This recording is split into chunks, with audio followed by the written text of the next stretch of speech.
দাদি, বাইরে কি সুন্দর বাতাস, চলো উঠোনে গিয়ে বসি। তুই কি আকাশের দিকে তাকিয়েছিস? দেখছিস না কেমন ঘন কালো মেঘ জমেছে? মনে হচ্ছে এখনই সব অন্ধকার করে ঝড় নামবে। আবার তো ঠিকই বলেছে সারা। আজ রাতে বাইরে থাকাটা মোটেও বুদ্ধিমানের কাজ হবে না। দেখছিস না পূব দিক থেকে মেঘগুলো কেমন দৈত্যের মতো তেড়ে আসছে। বড় ঝড় হবে আজ। কিন্তু ঘরে আমার দম আটকে আসছে, কেমন একটা ভ্যাপসা গরম, তাই না আপু? গরম তো একটু লাগবেই, বৃষ্টি নামলেই সব ঠান্ডা হয়ে যাবে। তুই বরং চুপটি করে বস। দাদি, একটা গল্প বলো না, ওই যে উড়ন্ত ঘোড়ার গল্প। আজ অন্য গল্প শোন। এটা গল্প নয়, এটা সত্যি কথা। মন দিয়ে শোন। আমাদের এই গ্রামে যখন এমন তুফানি রাত নামে, তখন একা একা কেউ ঘরের বাইরে পা রাখে না। বিশেষ করে গ্রামের মাথায় ওই যে বুড়ো তেঁতুল গাছটা আছে, ওটার তলা দিয়ে দিনেও কেউ একা যেতে সাহস পায় না, আর রাতে তো দূরে থাক। কেন দাদি, তেঁতুল গাছে কি আছে? ভূত? ভূতের থেকেও ভয়ঙ্কর কিছু। লোকে বলে ওখানে এক অশরীরী বাস করে, এক পেয়ে। লোকে ওকে খুড়ো শাকচুন্নি বলে ডাকে। রাতের আধারে মানুষের রূপ ধরে মানুষের বাড়িতে হানা দেয়। এক পেয়ে? তার মানে কি ওর একটাই পা? তাহলে সে হাঁটে কি করে? খুঁড়িয়ে খুঁড়িয়ে হাঁটে, লাফিয়ে লাফিয়ে চলে। ওর হাঁটার শব্দ শুনলেই বুকের ভেতরটা ধরাস করে ওঠে। খপ খপ খপ, মনে হয় যেন কেউ একটা ভাঙা লাঠি দিয়ে মাটিতে ঘা মারতে মারতে আসছে। আপু, আমার কেমন যেন লাগছে। ভয় পাস না তো, দাদি তো আমাদের সাথেই আছে, তাই না দাদি? হ্যাঁ, আমি তো আছি।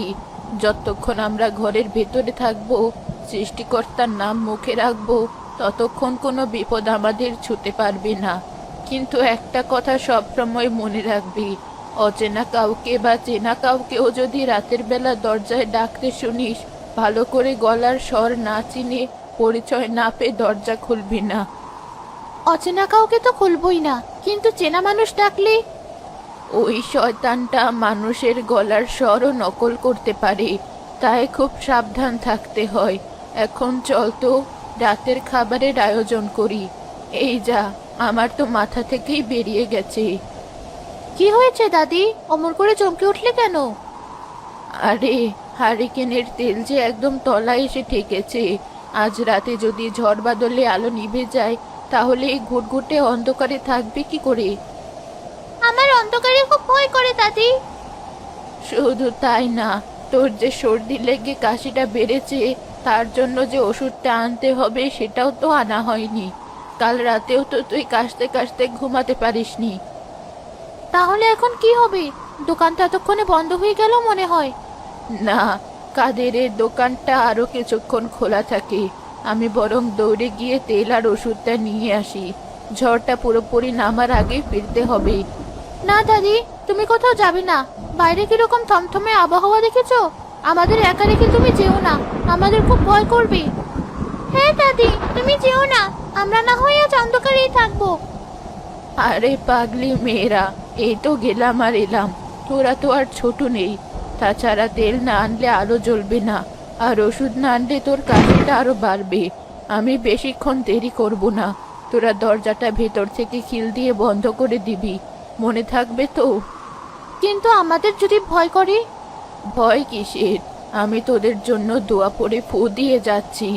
আমি না আসা পর্যন্ত দরজা একদম খুলবি না। কেউ যদি আমার গলা নকল করেও ডাকে, তবুও না।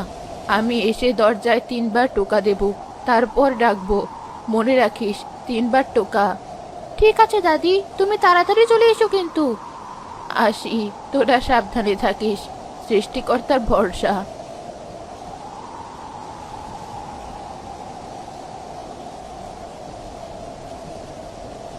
আপু, দাদি কখন আসবে? আমার খুব ভয় করছে। আরে ভয় পাস না, দাদি তো বলেই গেল তাড়াতাড়ি আসবে। হয়তো বৃষ্টির জন্য কোথাও আটকে গেছে।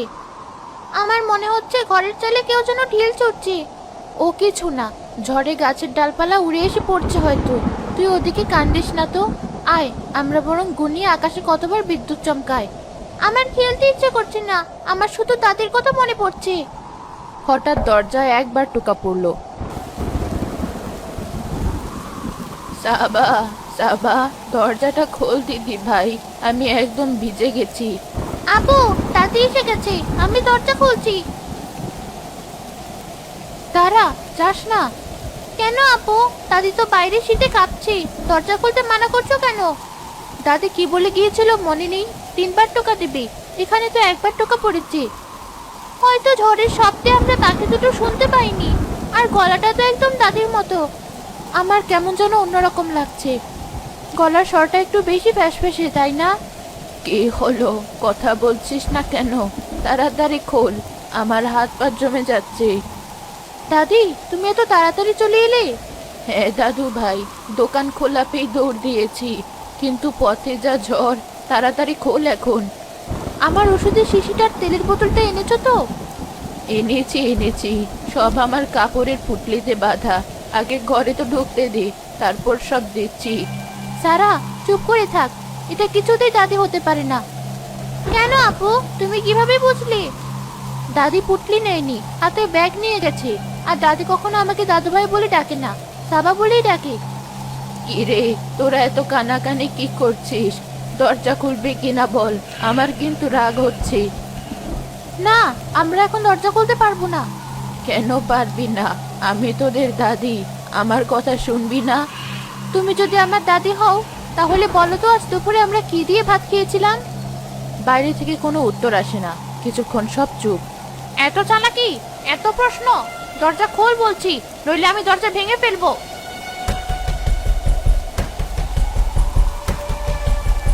আপু, ও তো সত্যি সত্যি দরজা ভেঙে ফেলবে, এখন কি হবে? কাঁদিস না সারা, মাথা ঠান্ডা রাখ, আমাদের অন্য পথ ভাবতে হবে। কে তুমি? আমি জানি তুমি আমাদের দাদি নও, তুমি ওই তেঁতুল গাছের পেতনি। তাহলে চিনে ফেলেছিস, বুদ্ধি তো কম নয় দেখছি। হ্যাঁ, আমি শাকচুন্নি, আজ তোদের নরম ঘাড়ের রক্ত খাবো আমি। খোল দরজা। আমরা মরে গেলেও দরজা খুলবো না। খুলবি না? কতক্ষণ থাকবি ওই ভাঙা ঘরে? আমি ওই দরজার সামনেই বসে থাকলাম, সকাল পর্যন্ত তোদের পাহারা দিব। খিদে পেলে তো বের হতেই হবে। সারা, পিছনের ঘরের ওই ভাঙা জানালাটার কথা মনে আছে তোর? হ্যাঁ আপু, ওটা তো নড়বড়ে হয়ে গেছে। ঠিক, আমরা ওদিক দিয়ে পালাবো। আমি ওকে ভুলিয়ে রাখছি, তুই চুপচাপ পেছনের ঘরে গিয়ে জানালাটা খোলার চেষ্টা করবি, একদম শব্দ করবি না। কিন্তু যদি ও টের পেয়ে যায়? পাবি না, যা বলছি তাই কর, আমাদের হাতে সময় খুব কম। শোনো শাকচুন্নি, আমরা দরজা খুলতে পারি একটা শর্তে। শর্ত? মানুষের বাচ্চা হয়ে আমার সাথে শর্ত? বল কি শর্ত? আমাদের খুব খিদে পেয়েছে, ঘরে চাল ভাজা আছে, আমরা পেট ভরে চাল ভাজা খাবো, তারপর তুমি যা বলবে তাই শুনবো।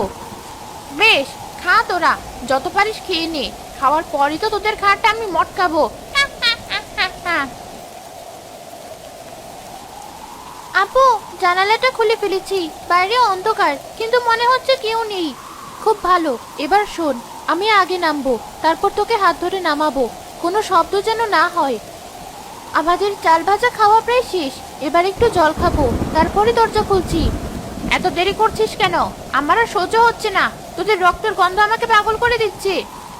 সাবা আর সারা নিঃশব্দে পেছনের ঘরে যায়। সাবা সাবধানে জানালার বাইরে নামে, তারপর সারাকে টেনে নামায়। কাদার বৃষ্টির মধ্যে তারা দৌড়াতে শুরু করে। কি রে, তোদের জল খাওয়া কি এখনো শেষ হলো না? সারা দে। তার মানে আমার সাথে আবার চালাকি?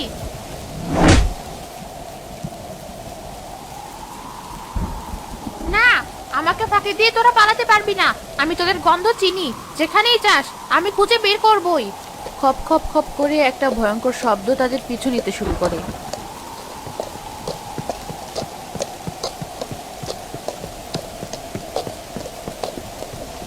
আপু, আমি আর দৌড়াতে পারছি না, আমার পা ব্যথা করছে। আর একটু বোন, ওই তো একটা আলো দেখা যাচ্ছে, আমরা ইলিয়াস হুজুরের বাড়ি যাব, উনি আমাদের বাঁচাতে পারবেন। ও যদি আমাদের আগে ধরে ফেলে আপু, ওই শব্দটা তো একদম কাছে চলে এসেছে। না, সৃষ্টিকর্তার নাম মুখে নিয়ে আর দৌড়া, চোখ বন্ধ করে দৌড়া।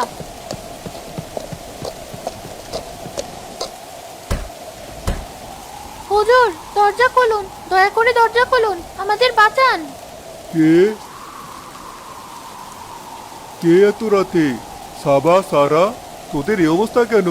কাদামাটি মাখা, ভয়ে কাঁপছিস? তোদের দাদি কোথায়? হুজুর আমাদের বাঁচান, একটা শাকচুন্নি দাদির রূপ ধরে আমাদের খেতে এসেছিল।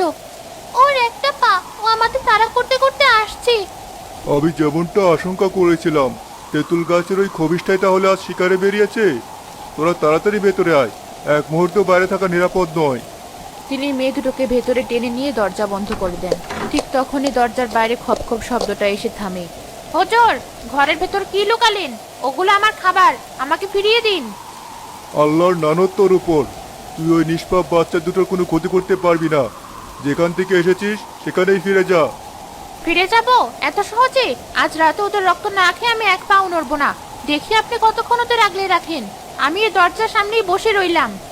তোরা ভয় পাস না। আল্লাহর কালামের সামনে কোনো শয়তানের শক্তি টেকে না। এই ঘরের চৌকাট পার করার ক্ষমতা ওর নেই।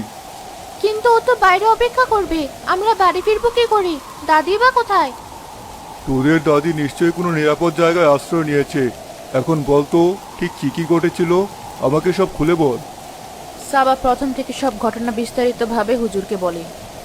আল্লাহ তোকে অনেক বুদ্ধি আর সাহস দিয়েছে, তার জন্য তোরা দুজন আজকে বেঁচে গেছিস।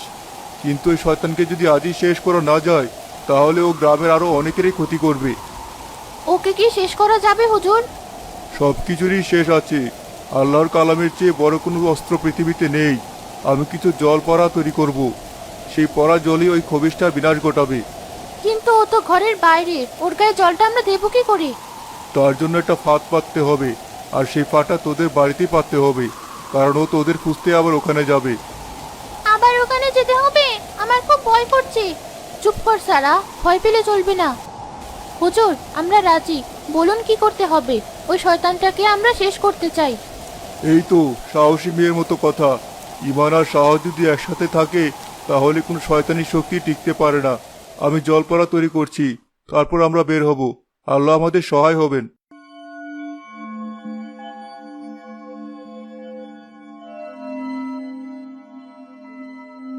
খুব সাবধানে পা ফেলবি। ওই শয়তানটা আশেপাশে কোথাও ওত পেতে থাকতে পারে। আমাদের উপস্থিতি টের পেলে সব পরিকল্পনা নষ্ট হয়ে যাবে। হুজুর আমাদের বাড়ির উঠোনে একটা পুরনো শুকনো কুয়ো আছে, ওটার উপর যদি আমরা ফাঁদটা পাতি। এটা তো খুব ভালো বুদ্ধি। ওটা বেশ গভীর, একবার পড়লে আর ওঠার কোনো পথ থাকবে না। চল ওখানেই যাই। সারা, তুই আর সাবা মিলে কিছু শুকনো পাতা আর চিকন ডাল পাতা জোগাড় করে নিয়ে আয়। ওর মুখটা এমন ভাবে ডাকতে হবে যেন উপরে মাটি আছে বলে মনে হয়। দুই বোন হুকুম মতো জিনিসপত্র জোগাড় করে আনে। এবার আমি এই পড়া জল কুয়োর ভেতরে ঢেলে দিচ্ছি।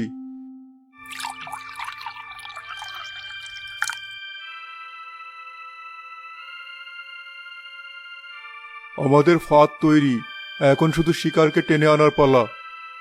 ও কি নিজে নিজে এখানে আসবে? না, ওকে ডেকে আনতে হবে। হুজুর আপনি আর সারা ওই বড় আম গাছটার আড়ালে লুকিয়ে পড়ুন, আমি ওকে ডাকছি। তুই একা পারবি তো? ভয় পাবি না তো? ভয়কে আর জয় করতেই হবে হুজুর, আপনি শুধু খেয়াল রাখবেন। ইলিয়াস হুজুর আর সারা গাছের আড়ালে লুকিয়ে পড়ে। সাবা উঠোনের মাঝখানে দাঁড়িয়ে কান্নার অভিনয় শুরু করে। বাঁচাও, বাঁচাও আমাকে, আমি একা, আমার খুব ভয় করছে। দাদি তুমি কোথায়? কাঁদছিস কেন? তোর দাদিকে খুঁজছিস? সে আর কোনোদিন ফিরবে না। সাবা দেখে একটা এক পেয়ে ছায়া মূর্তি খুঁড়িয়ে খুঁড়িয়ে তার দিকে এগিয়ে আসছে। তুই তুই আবার এসেছিস? আমার থেকে দূরে থাক। দূরে থাকবো? আজ তোকে আমার হাত থেকে কেউ বাঁচাতে পারবে না। তোর নরম শরীরটা আজ আমি ছিঁড়ে খাবো। আমার কাছে আসবি না, আমি চিৎকার করব। কর চিৎকার, যত খুশি কর। এই ঝড় বৃষ্টির রাতে তোর চিৎকার শোনার মতো কেউ নেই। না, আমার কাছে আসিস না। আজ তোকে কে বাচ্চায় আমি দেখবো। শাকচুনিটা সাবাকে ধরার জন্য একটা বড় লাফ দেয়। সাবা চোখের পলকে পাশে সরে যায়। শাকচুনিটা গিয়ে পড়ে পাতা দিয়ে ঢাকা সেই কুয়োর ওপর। মর্মর শব্দ করে পাতার ডালপালা ভেঙে সে কুয়োর গভীরে পড়ে যায়। পড়ার সাথে সাথে কুয়োর ভেতর ধোঁয়া বের হতে শুরু করে। চলে গেল, আমার সারা শরীর পুড়ে যাচ্ছে। এটা কি? এটা সাধারণ জল নয়, আমাকে বাঁচাও, বের কর আমাকে এখান থেকে। আলহামদুলিল্লাহ, শয়তানের বিনাশ হয়েছে। আল্লাহর কালামের আগুনে ওকে পুড়িয়ে ছাই করে দিয়েছে। সাবা, সারা, তোরা কোথায়? তোরা ঠিক আছিস তো? দাদি,